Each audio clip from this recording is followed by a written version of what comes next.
Hola, soy el doctor Vicente Torres y te voy a platicar de la hoja de cálculo de la ley de Newcomb-Benford con datos científicos, ChatGPT, Censo y COVID-19 en México que preparamos especialmente para ti. Pues mira, resulta que es posible detectar la manipulación de ciertas listas de datos numéricos, en especial aquellas que son conformadas por algún tipo de suma. En ese caso tendríamos la contabilidad financiera, conteo de votos, entre muchas otras. Este es un tema muy importante porque tiene implicaciones judiciales y también sobre la confiabilidad que tenemos en personas e instituciones. Sin embargo, es poco conocido entre estudiantes y profesionales. He encontrado muy pocas tesis y pues, planes de estudio que tocan el tema. Sin embargo, a nivel internacional, pues es algo que es pues, tocado por varios expertos. Creo que vale la pena que aprendas un poco más de esto. Pues resulta, en su historia, que alrededor de 1881, Simon Newcomb notó que las páginas iniciales de los libros de tablas logarítmicas estaban más desgastadas en sus primeras hojas que en las finales. Lo que implica es que se consulta más el número 1 que el número 9. Eso fue a lo que él llegó y con eso se quedó. Entonces fue redescubierto por ahí de 1938 por Frank Albert Benford Jr.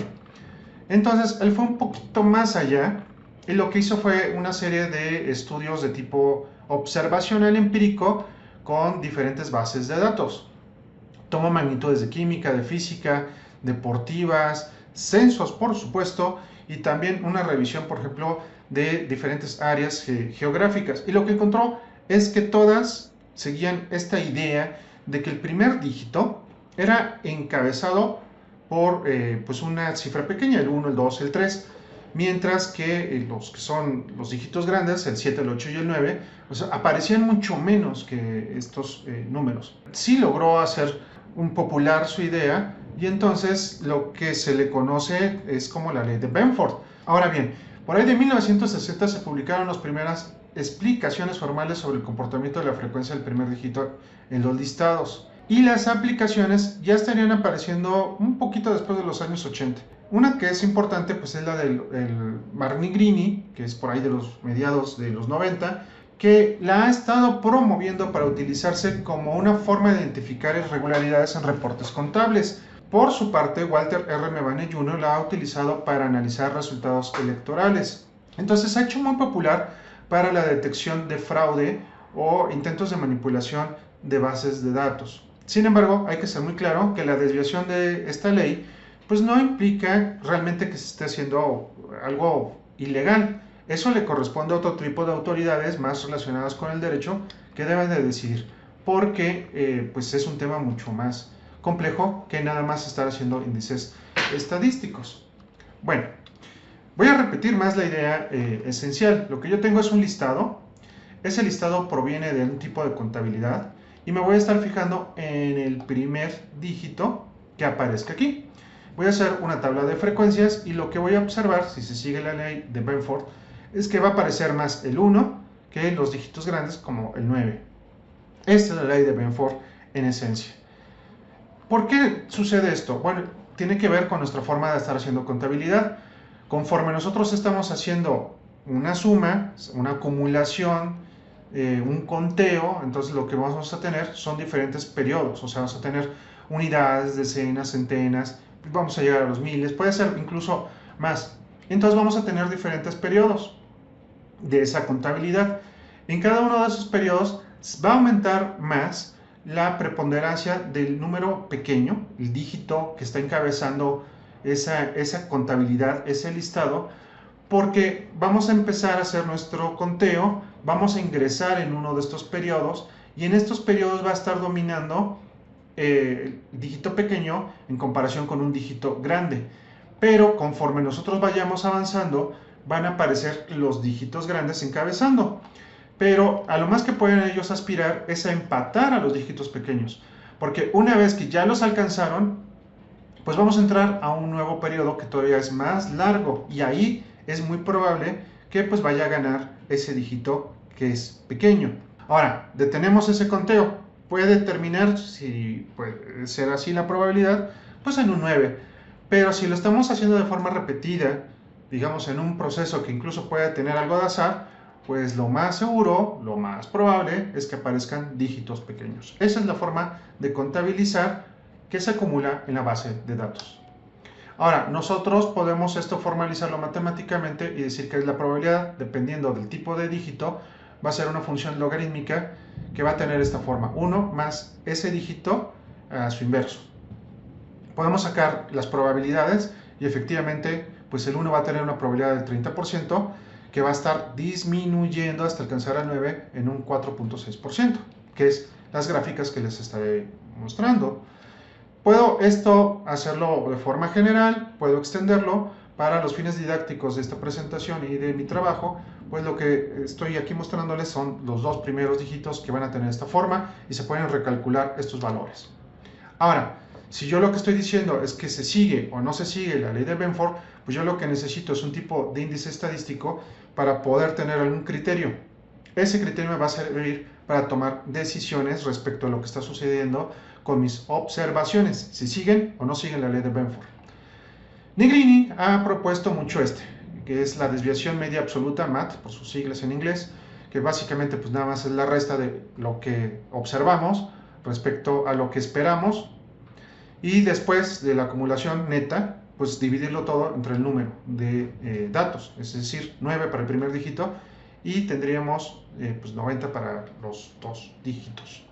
Él ha propuesto algunos umbrales para poder trabajar, pero todos son empíricos, traen varios problemas con respecto a la sofisticación que debe de tener este tipo de observaciones. Existen otras propuestas como la suma de las desviaciones cuadráticas, que es esta, es un poquito más sofisticada y se relaciona con índices estadísticos pues más elaborados.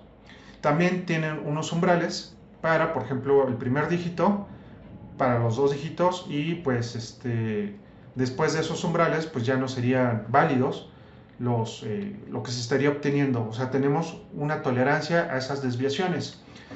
Es muy popular en estadística el uso de chi cuadrada, es muy utilizada y por ejemplo hay que tener ahí algunas cuestiones teóricas a consideración. Por ejemplo, si estamos pensando pues en un 5% de incertidumbre relativa, estamos hablando de un índice alfa de 0.05 con sus grados de libertad que serían 8 para los primeros dígitos y 98 para los dos dígitos, pues los valores críticos de acuerdo con tablas serían 15.507 para el primer dígito y 110.873 para dos dígitos. Eso es algo conocido, aunque también es muy criticado el uso de este índice por cómo se comporta con esta cantidad de datos. También vamos a tener el ajuste lineal por mínimos cuadrados. ¿Qué es esto? Pues vamos a tener los datos observados y el modelo teórico, el de Benford, y vamos a ver si se emparejan bien esos datos en una línea recta, que tiene que tener una pendiente de 1 y que tiene que tener su ordenada al origen igual a 0. Mejor aún, estos dos números tienen que estar supeditados a que la correlación R cuadrada sea cercana a 1. Si no es esto, entonces son inválidos los valores que tengamos por acá. Ahora, de los datos a analizar, los que te estoy proporcionando para que puedas tú trabajar, pues son relacionados con una sucesión de Fibonacci, números aleatorios, algo que proviene de una distribución gaussiana, constantes físicas fundamentales dadas por el NIST, y bueno, cifras generadas por ChatGPT por medio de un prompt muy específico, además de datos de censo que provienen del gobierno mexicano y claro, de funciones por COVID-19. La idea es que tú explores con esta hoja de cálculo que yo te he estado proporcionando. En las columnas tú puedes encontrar estos datos, el número de datos que están ahí, y tú lo puedes colocar en la columna que estoy marcando, la columna A, y puedes desbordar o copiar completamente los datos aquí, no necesitas hacer otra cosa. Y entonces puedes navegar en las siguientes pestañas. La segunda pestaña son los cálculos para cada uno de los índices estadísticos. En el caso del ajuste lineal he colocado más datos que nada más R, M y pues N. Pero en la siguiente pestaña te hago un resumen con respecto a esos datos y te estoy mostrando en rojo cuando no está siguiendo bien alguno de esos índices. Tu trabajo debería de ser pues hacer una demostración, observar si efectivamente se cumplen o no. Pero va un poquito más allá porque puedes trabajar con las gráficas, por ejemplo, para el primer dígito o para el segundo dígito, y también para lo que serían los ajustes lineales de lo que se espera con respecto a lo que se observa. Y entonces, pues puedes hacer varias cosas aquí. Por ejemplo, si yo lo quiero trabajar con la población de los municipios, entonces voy a encontrar esto. Como ves, tengo pocas alertas, tengo muchas cosas en verde, debe de ser porque sigue muy bien la ley de Benford, y yo lo puedo comprobar gráficamente aquí.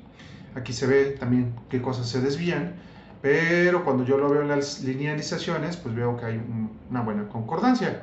Y bueno, básicamente ese es el trabajo que te quería mostrar y estoy para servirte y pues estamos en comunicación. Muchas gracias.